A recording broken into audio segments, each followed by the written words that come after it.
They thought they were announcing a successor. I was watching them announce a target. It happened on a Friday night. Black ties, golden lighting string quartet in the corner, the kind of party you only throw when you believe the empire is safe. The company was celebrating 15 years. I'd built 12 of them. I wasn't scheduled to speak. I wasn't invited to the stage. But I knew how this would play out. I'd written the script 100 times in my head. It always ended with a polite nod from my father, a public thanks, and a private reminder to keep things running smoothly behind the scenes. But this time he added something new. Starting next quarter, my father said into the mic, my son Alex will be transitioning into the role of CEO. The room clapped.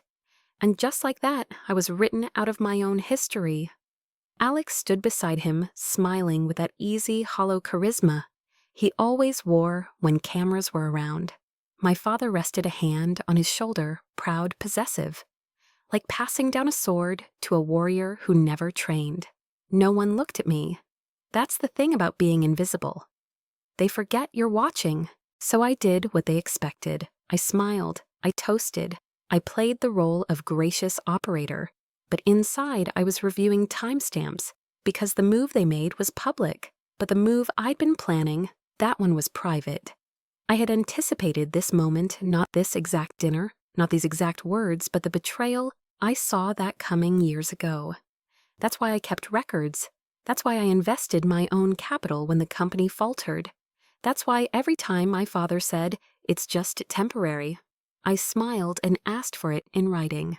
People think power is loud, that it announces itself with corner offices and raised voices. But real power, the kind that ends empires, it moves like smoke, unseen, until you can't breathe. After the applause faded, Alex came to me with his glass raised. I know it's a big shift, he said, but we'll make a great team. I let the glass meet his. To the future, I replied. What I didn't say, you're stepping into a role you've never earned in a building I wired for detonation. I left the party early. No one noticed. That's the advantage of being written out. You control your own exit. By the time I got home, the heels were off, the dress was forgotten. I sat at my desk, opened my private archive, and typed in the phrase I hadn't used since 2018 failsafe. One file stood out. Executive Rights, Amendment Clause 9b, signed by James Harper, my father, effective immediately upon issuance. The document was legal, binding, unrevoked, and it said any transfer of CEO authority requires a majority shareholder vote. I sat back in my chair, no longer invisible. I was dangerous now. People like to say my father built the company. That's not wrong. He laid the foundation. But I poured every inch of concrete that kept it standing. He started with a warehouse and a phone line. I turned it into an $80 million machine that could move product across 5 states overnight without a single manager picking up the phone. He had the vision. I handled the execution. When I joined the company, no one cared. I wasn't hired, I inserted myself. There was no onboarding, no welcome packet, no salary, just a desk in the corner of dispatch and a quiet understanding that I was just here to learn. They assumed I'd disappear once I got married, or bored, whichever came first. So I learned in silence. I mapped inefficiencies. I memorized supplier behavior patterns. I noticed who panicked when numbers dipped and who made them dip on purpose. At first, I kept my name off everything. No fingerprints, no credit. That was the deal. They'd listen as long as I didn't ask to be seen. So I said yes to every small project. Fixed routing delays in Idaho, solved a fleet insurance crisis, restructured our payment terms with the union vendors. Each time I did, my father called it lucky timing. I didn't correct him. I documented it. By year 2, I was running operations. Officially, I was just a senior analyst. Unofficially, nothing moved unless I said so. When things went wrong, I was the first call. When things went right, someone else got the podium. Fine by me. I wasn't building reputation, I was building leverage. When the 2017 expansion stalled, I offered a solution. $500, $1,000 from my own investments. Dad said, "You sure about this?" It's not like I can give you a thank you parade. I said I want paper, not applause. That got his attention. I took 10% equity instead. Same thing happened again in 2019. During a legal dispute, He needed liquidity. I offered it, got another 8%. No drama, no begging, just signatures. By 2020, I held 35% of the company.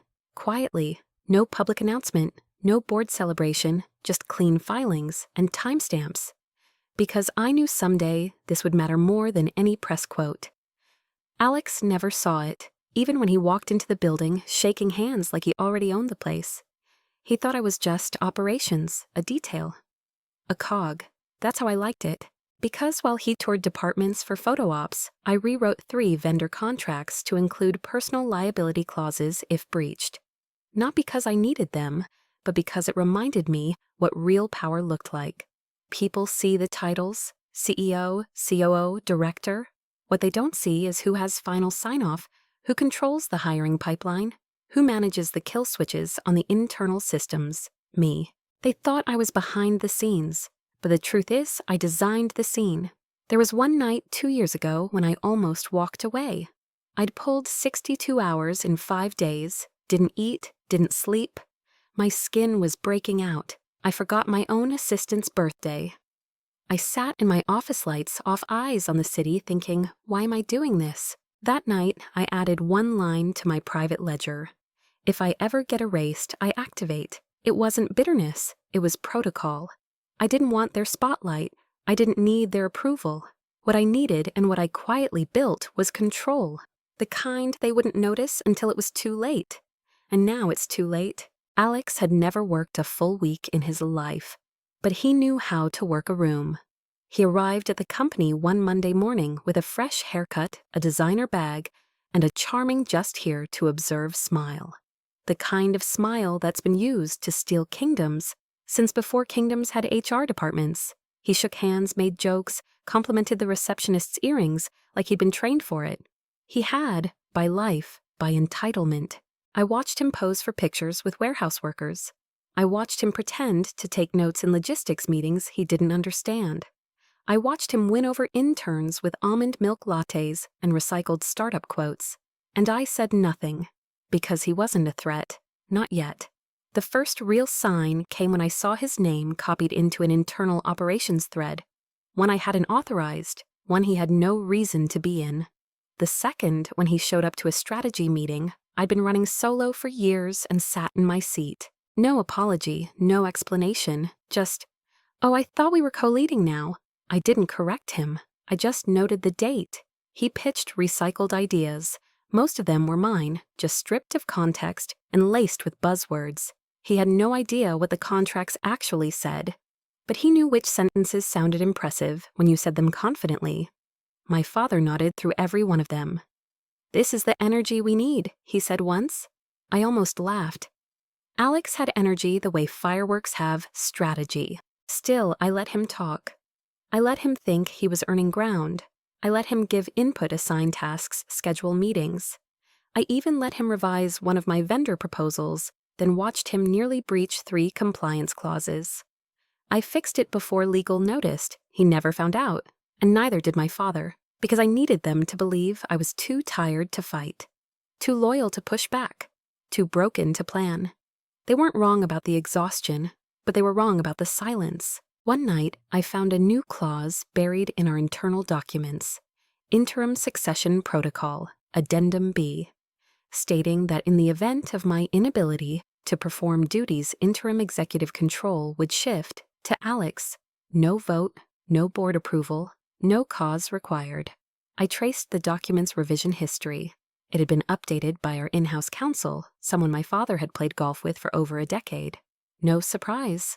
I didn't react. Instead, I filed it in my own system, alongside a full timeline of unauthorized access internal, overreach, and contract irregularities tied to Alex's credentials. The paper trail was messy, and it all pointed to one truth. They weren't waiting for me to step down. They were preparing to push me. At a fundraising dinner a week later, my father casually introduced Alex as the next generation of Harper leadership. Not officially, not publicly, just enough for the right ears to hear it. I lifted my glass and smiled. Let them think I was watching my own replacement. What I was actually doing, counting how many board members nodded, 5, not enough to push me, but enough to start a campaign. That night, Alex pulled me aside by the valet line. "Hey," he said, still half drunk on praise. "I know this is awkward, but you'll still have a huge role. Honestly, you've done the heavy lifting. Now it's about vision." I looked him in the eye, calm. "You're right," I said. "It's your time." He grinned like a boy handed the keys to a sports car. And I smiled too, because I had already installed the kill switch. What Alex never understood is that leadership isn't given. It's architected. And while he was busy planning his photo shoot for the company's homepage, I was planning something else. Paper, timestamps, power of attorney filings, voting rights agreements. He thought I was checking out, but I was counting down. There's a specific kind of quiet that only exists in offices right before a storm. At 8:45 a.m., I walked through the front doors of Harper Freight, like I had every day for 12 years. Same lobby, same marble floor, same staff pretending not to glance at me too long. They'd heard? Of course they had. By now the succession dinner had made the rounds. The whispers had started. She took it well. Is she stepping down? I heard her brothers already picking out paint colors for the CEO suite. I said nothing. I didn't need to. I wasn't there to clear rumors. I was there to clear the board. Inside my office, I powered up my laptop. 2 monitors, 1 document, the file I had labeled 3 years ago with just 2 words failsafe protocol. I'd reviewed it a dozen times in the last 72 hours. Every signature, every timestamp, every clause. I didn't need to reread it now, but I opened it anyway, out of respect for what was about to happen. At exactly 9:00 a.m., a knock on the door, 3 sharp raps, punctual, predictable. I didn't answer. They walked in anyway. Alex first, grinning like he was already on the cover of Forbes. My father behind him, confident, collected already, assuming the next 30 minutes would go his way. He took the seat across from me like a king returning to a throne. "I assume you're aware of today's transition," he said. I didn't flinch. Transition? Interesting choice of word. Alex laughed lightly. "Let's not make this harder than it needs to be." Harder for who? My father leaned forward. "Alex will be stepping in as CEO. We'll need you to help him get familiar with day-to-day operations. A full handover by month's end." He said it like he was doing me a favor. Like I hadn't outlasted every fire this company had faced. Like I was a temp lucky to have lasted this long. I tilted my head, slowly. "Dad," I said, "I think you're mistaken." He frowned. "Lisa, this isn't up for debate." I smiled. "Oh, I know." Then I picked up the remote and turned on the monitor behind me. 1 document, 1 signature, 1 clause highlighted in yellow. Executive Rights Amendment Clause 9B, drafted in 2018. Signed by all majority stakeholders, still active. The screen glowed with legal language, boring to most, terrifying to the right people. Alex squinted at the screen. "What is this?" "Your inheritance," I said. "Being reassessed." I stood. "This clause outlines that any executive transition, including appointment of a new CEO, must be approved by majority shareholders." I paused just long enough for them to understand. "You no longer qualify as a majority." My father sat up straighter. "That's impossible." "Is it?" I walked to the side of the table and dropped a folder in front of him. 2017. You needed capital for the Nevada expansion. I invested. 15% equity signed and sealed. 2019. The legal dispute with the labor union. Another 8% in exchange for covering litigation risk. And the 35% I already held from silent acquisition over the past decade. That puts me at 58%. Silence. Sharp. Dense. Alex looked at the folder like it was radioactive. "Dad, tell me this isn't real." But Dad said nothing, because even he knew once the documents hit the board, it wouldn't matter what he said, only what he signed.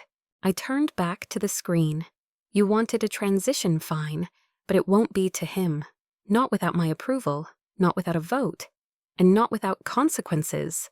Alex stood. "You're bluffing." I didn't blink. "Try me." He looked to Dad again, but this time the silence between them wasn't strategy. It was disbelief, disappointment, defeat, because the truth was brutal and simple. They forgot to read the fine print. I never did. They didn't scream when they lost the room. They regrouped, not in public, not in emails, They knew better than that. But I saw the signs, the shifting glances, the board members who suddenly had other meetings, the staffers who used to smile, now whispering behind coffee cups. I wasn't being removed. I was being uninvited. Alex didn't storm out after the confrontation in my office. He posed, he played nice, he waited for cameras, but the next day, he was already working the phones, calling former investors board allies extended family with voting rights. He was telling them his version of the story, that I had ambushed him, that I had weaponized legalese to seize the company, that he was the victim the son robbed of his birthright by a power-hungry sister. I didn't need to guess. He left fingerprints everywhere. Within 48 hours, I was getting emails from media contacts, requests for comment, anonymous tips, unnamed sources saying, the leadership shift at Harper Freight may have been more hostile than previously reported. Classic tactic. They couldn't beat me in a boardroom, so now they try to kill me in the press. But here's what they forgot. I built this company during a recession, during a global shipping crisis, during 5 federal compliance audits. You think a press cycle scares me? Please, still I didn't speak. No official statement, no rebuttal. Because power doesn't chase headlines, it plants them, and mine was already drafted. 2 years ago, I'd quietly commissioned a private audit. One that looked at Harper Freight's financial history under my father's leadership specifically. The years before I took control of operations, the findings weren't illegal, but they were inconvenient. Duplicate vendor payouts, misreported assets, loans routed through offshore entities that never showed on our public filings. Things I had spent the better part of a decade fixing in silence, because fixing was faster than fighting. But now I needed the fight, so I made a call. Not to a lawyer, not to PR, to a journalist, one I'd worked with before, someone who didn't owe my father anything. I'm not giving you a quote I said, I'm giving you a file. Then I sent it. Every page, every record, every unedited trail of the cleanup I'd done to keep the company alive. I didn't have to add a narrative, the facts would do that for me. The story dropped 24 hours later, behind the Freight How One woman. Quietly saved a company from its founder's past. It wasn't subtle. It didn't need to be. Within hours, investor calls flipped from, what's going on, to, thank you for protecting the company. Board members who had ghosted me started replying again. Staffers stopped whispering, because now they remembered something important. I wasn't just the woman who took control. I was the reason there was anything left to control. Alex, of course, was furious. He called the story biased, incomplete, an attack. He posted a vague Instagram caption about false narratives and family betrayal. And still, he didn't deny a single fact. Me because he couldn't, because the audit was real, because I'd made sure it was bulletproof. My father, he didn't call. He didn't need to. I knew he was watching, because for the first time in decades, the company's name wasn't next to his face. It was next to mine. This wasn't revenge. This was realignment. They had tried to cut me out of the picture, so I made them realize I was the picture. Everything else, just background. He asked to meet in person. No lawyers, no advisors, just us. It was a Thursday, the same day of the week he used to take me to school as a kid. Coffee in hand, Bluetooth headset in ear, never really listening. Now we sat across from each other at the same conference table where he once told a room full of executives that I was sharp for a girl. This time he didn't say anything for the first full minute. He just looked at me, like I was a stranger. Maybe I always had been. I underestimated you, he said finally. It wasn't a compliment. It was an autopsy. I nodded. I know. He leaned back. You didn't have to go that far. I met his eyes. I didn't. You did. There was silence, not uncomfortable clinical. He was calculating, measuring how much damage had been done and how much of it could be reversed. I built this company, he said. You founded it. I corrected. I made it survive. He didn't argue. He knew the audit wasn't fake. He knew the numbers were real. He just didn't think I'd use them. That was his mistake. Alex is out, he said. I know. He won't be back. I made sure of it. Another silence. This one longer. Then is this what you wanted? I almost laughed, like this was about want. No, this was about inevitability. About math, about clauses, about knowing which fires to let burn and which ones to watch turn to ash. But instead I answered simply, It's what had to happen. He exhaled slow, tired, not defeated, just finally honest. I thought you'd always be part of the infrastructure, he said. The engine, the backbone, not the face. That told me everything. He never saw me as a leader, just a system that worked. And when that system demanded recognition, he tried to replace it. I wasn't the engine, I said. I was the architect. Another beat of silence. Then he nodded once, resigned. I'm retiring, officially. I didn't thank him. He wasn't doing me a favor. He was leaving before the building bore his name without his relevance. I'll sell down most of my shares, he added. I'll keep a small stake, but I won't interfere. I tilted my head. That would be wise. He gave a tight smile. Not approval, not affection, just a final handshake without the hands. We stood at the same time, out of habit, not synchronicity. He reached for his coat, then paused. You're not angry, he said. Are you? I looked at him. Anger is noisy. I walked out first, because forgiveness isn't power, silence is. And I had all of it now. The first thing I changed was the locks. Not symbolic, practical. There were too many keys floating around, too many people. With access to doors they no longer had business walking through. Security handed me the new master set without comment. Smart.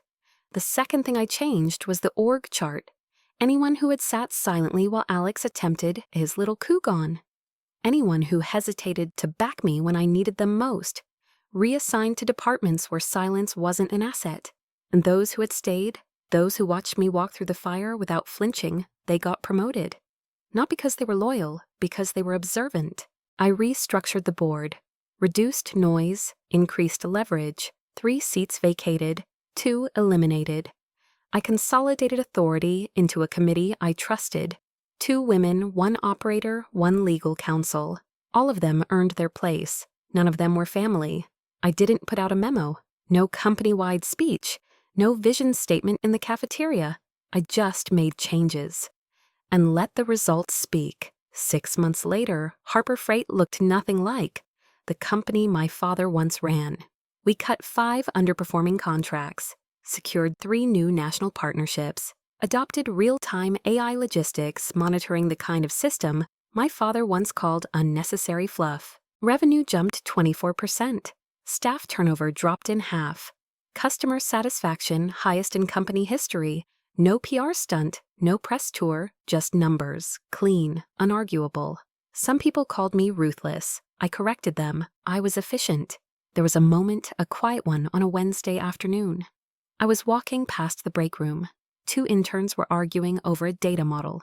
One of them looked up and froze, then whispered to the other, "That's her, the one who owns the company now." They didn't say it with fear, they said it with awe. I kept walking, didn't stop, didn't smile, because it wasn't about being liked. It was about being undeniable. People ask me now if I miss the old days, the chaos, the fight, the proving. I don't. Fighting for your place is exhausting, owning it. That's quiet, that's calm, that's control. My office now has floor-to-ceiling glass, not for transparency, for perspective. I like to see the empire I built, and more importantly, I like knowing they see me, not as the operator, not as the daughter, not even as the CEO, as the reason any of it still exists. It didn't end with applause. It ended with quiet. No grand speech, no victory party, no slow-motion applause. From people who once doubted me, just the sound of my office door clicking shut behind me, and peace. Not because they gave it to me, because I took it. A year had passed since the war, since the documents, since the press. Alex had disappeared from the industry. A LinkedIn profile that hadn't been updated. Rumors of a failed startup in Miami. I didn't check. He was no longer relevant to the story. He never was. My father and I hadn't spoken since the day he stepped down, until last month. He invited me to dinner, neutral ground, no agenda, no promises. He looked smaller, not in stature, in certainty. The weight of being wrong tends to shrink a man. I read about the last deal he said over his drink. That was a smart move. I nodded. I know. There was a ghost of a smile. Half regret, half recognition. We didn't talk about the past. We didn't need to. He lifted his glass. To Harper Freight, he said. This time, when I clinked my glass against his, it wasn't for closure. It wasn't even forgiveness. It was acknowledgement, and that was enough. Now I run this company my way. No one questions who's in charge. No one needs to ask permission. Because I don't manage by fear, I manage by memory. They remember what I did to keep it alive. They remember what happened to those who tried to take it. And more importantly, they remember I didn't raise my voice. I raised the stakes. My team. They move faster now, think sharper. There's clarity in working. For someone who doesn't tolerate confusion, there's power in knowing that the person signing your checks has bled for every zero on them. I get asked sometimes, mostly by other women, how did you do it? How did you win? I never say revenge. I never say legacy. I say structure, documentation, patience. And when they ask if it was worth it, I tell them this. Look around. No one's questioning if I belong anymore. That's what worth looks like. They thought I would burn out, break down, walk away. Instead, I built something too strong for them to burn, too solid to break, too big to walk away from. And when the dust settled, I didn't just survive, I became the standard. So no, I don't want a thank you. I want silence. The kind that follows a war that no one dares restart. The kind you earn, not because they lost, but because they know next time they wouldn't survive me twice.